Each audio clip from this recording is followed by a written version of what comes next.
শুরুতে সংযুক্ত আরব আমিরাতকে অভিনন্দন জানাতে চাই। তারা ২ উইকেটে বাংলাদেশকে হারিয়ে অসাধারণ অবিস্মরণীয় একটি জয় উপহার দিয়েছে সংযুক্ত আরব আমিরাতবাসীকে। দর্শক, তারা বাংলাদেশকে ২ উইকেটে হারিয়েছে। বিশেষ করে আমিরাতের অধিনায়ক মোহাম্মদ ওয়াসিম, যিনি ম্যান অফ দ্য ম্যাচ হয়েছেন, ম্যান অফ দ্য সিরিজ হয়েছেন, তার দুর্দান্ত ইনিংসে অর্থাৎ ৮২ রানে যেই অনবদ্য ইনিংস খেলেছে, সেই ইনিংসের উপর ভর করে তারা বাংলাদেশকে ২ উইকেটে হারিয়েছে।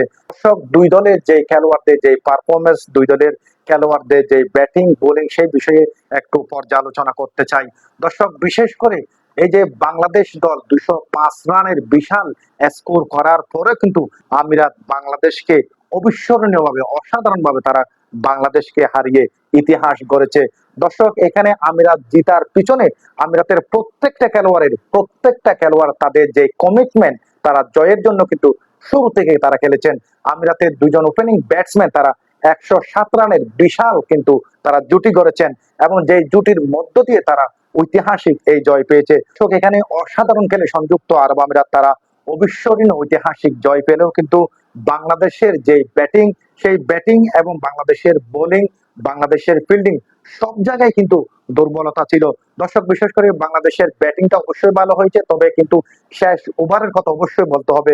শেষ ওভারে বাংলাদেশের দুইজন হিটার ব্যাটসম্যান ছিলেন, বাংলাদেশের শামীম হোসেন পাটোয়ারি এবং রিশাদ হোসেন। তারা বাংলাদেশের ব্যাটিং এর সময় লাস্ট ওভারে মাত্র রান নিয়েছে ৪টি রান, যেটির খেসারত কিন্তু বাংলাদেশকে দিতে হয়েছে।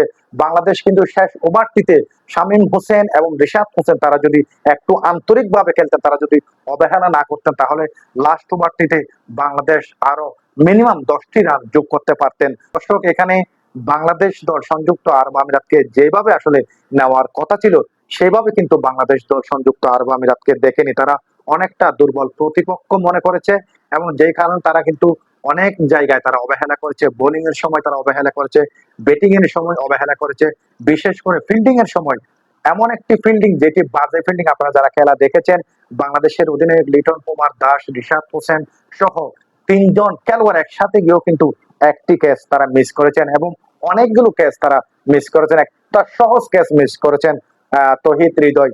দর্শক, এখানে বিশেষ করে একটি বিষয় উল্লেখ করতে চাই, যেই মুহূর্তে ম্যাচের একদম টান অবস্থা, ম্যাচের একদম শেষ মুহূর্তে আসলে ওই মুহূর্তে একটি রান আসলে কেমন বিষয় সেটা আপনারা বুঝতে পারতেছেন। ঠিক ওই রকম একটি মুহূর্তে বাংলাদেশের ফার্স্ট বোলার শরীফুল ইসলাম সেই নিজেকে কিন্তু রান আউটটি করতে পারতেন, সেই নিজেকে রান আউটটি না করে তার যে বাজে থ্রু, সেই যে বাজে থ্রুটি করেছেন, সেই বাজে থ্রুর কারণে কিন্তু 5টি অতিরিক্ত রান দিতে হয়েছে বাংলাদেশকে। এমন একটি সময় এই 5টি রান দিতে হয়েছে, আসলে যে 5টি রানের কারণে কিন্তু বাংলাদেশকে এই পরাজয় মেনে নিতে হয়েছে। বিশেষ করে নাহিদ রানা এবং তানজিম হাসান সাকিব, তাদের দুজনের কিন্তু অনেক বাজে বোলিং হয়েছে, যে কারণে কিন্তু বাংলাদেশ দলকে খেসারত দিতে হয়েছে। এবং আমাদের অধিনায়ক, আমি বুঝলাম না একটি বিষয় এখানে, তানজিম হাসান সাকিব তিনি কিন্তু শুরু থেকে অনেক বেশি রান দিয়েছিলেন এবং তাকে কেন শেষ ওভারেও আবারও আনলেন লিটন কুমার দাস।